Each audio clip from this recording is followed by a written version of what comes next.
Naglabas ng opisyal na pahayag ang panig ng komedyanteng si Jose Manalo hinggil sa mga kasong sinampa ng asawang si Annalyn. And we quote, kasalukuyang hinaharap ni Jose ang ilang pagsubok sa kanilang relasyon ni Annalyn. Lubos niyang kinalulungkot ang desisyon ni Annalyn na makipagpanayam sa media. Gayong alam ni Annalyn na makakahadlang lamang ito sa maayos at payapang paglutas ng kanilang mga suliranin. Higit sa lahat, hindi ito makakabuti sa kapakanan ng kanilang mga anak.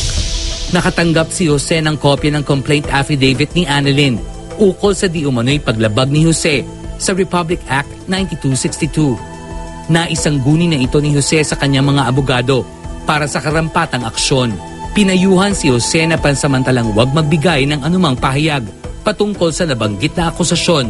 Bukod sa nasabing demanda, walang nalalaman pang ibang kaso si Jose na isinampa laban sa kanya ni Annalyn.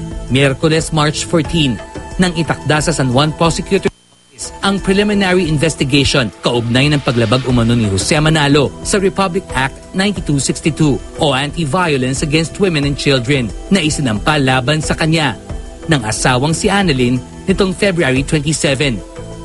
Tanging mga abogado lang ng dalawang panig ang sumipot.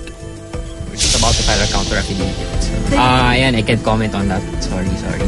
Eventually, we'll explain everything. Actually, nakaschedule na to. Nag-ask sila for a resetting dahil hindi nga sila prepared. Then may previous setting kasi ang fiscal nung sa darating na March 21. But pinapamove din nila sa March 26. And kasi allegedly, aalis daw si Jose Manalo for out of the country siya. Hindi nakarating si Annalyn dahil tumaas daw ang blood pressure nito. Ngunit naninindigan daw si Annalyn sa kanyang pahayag na January 7 nang iwan daw silang mag-iina ni Jose sa kanilang tahanan sa San Juan. Pero giit ng kampo ni Jose sa inirelease na press statement itong Martes. And we quote again, marinding pinabubulaanan ni Jose ang anumang aligasyon ng pagpapabaya, mapapinansyal o iba pa sa kanyang mga anak kay Annalyn. Ang katotohanan ay si Jose ang nagbibigay ng nasabing suporta at patuloy na magbibigay ng suporta sa kanyang mga anak sa abot ng kanyang makakaya. Unquote. Well, that is their allegation. Ang sa amin ang katotohanan dito. Hindi pera ang pinag-uusapan dito sa Bausi. This involves all violence. The emotional, psychological, isa lang yung economic. Under dun sa complaint namin, we have stated there that indeed, Ariel Manalo committed bigamy.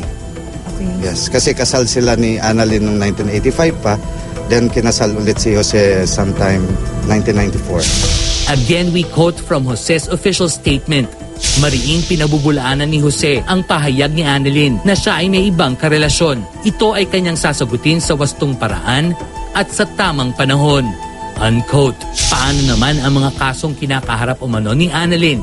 Again, we quote from the statement, alang-alang kay Annalyn at sa kanilang mga anak, pilit na iniiwasan ni Jose na gumawa ng mga legal na hakbang laban kay Annalyn, kaugnay ng iba't ibang mga insidenteng kinasasangkutan nito at iba pang mga gawain ni Annalyn na nakapinsala pati sa mismong mga magulang ni Jose.